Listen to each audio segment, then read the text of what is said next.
سيد الرئيس، حضرات المستشار، قد استطاع الشاعر مرجان أحمد مرجان أن يكسر كل تقاليد الشعر، أن يقفز على كل الحواجز، وأن ينطلق بشعره وبخياله بعيدا بعيدا، ولقد استطاع أن يحلق في آفاق أخرى عوالم خاصة صنعها بنفسه. إنه يذكرني ببيت للشاعر دعبل حينما قال: إني لأفتح عيني حين أفتحها على كثير ولكن لا أرى أحدا. أصل دعبل كان ساكن في الشيخ زايد.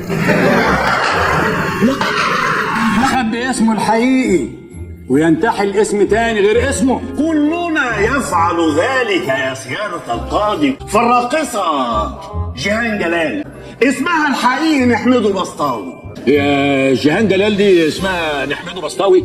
أيوة يا راجل. والله. دي كاتبه في المجلات انها من مواليد اسطنبول. ايه من عندنا من نبروه، بنت بسطاوي. دي بنت بسطاوي البقال اللي كان فاتح جنب الفرن. بس انتوا فين؟ احنا في محكمة. الله، انتوا قاعدين في قهوة. بسطاوي ده انتوا تخلص انا اعرفه.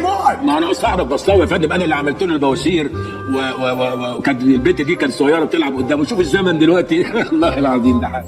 انا خلاص مخي اتهرش، مخي راح مني. انا مش عارف القضيه بتاعت مين، هي القضيه بتاعت ايه؟ خد له موج نعناع.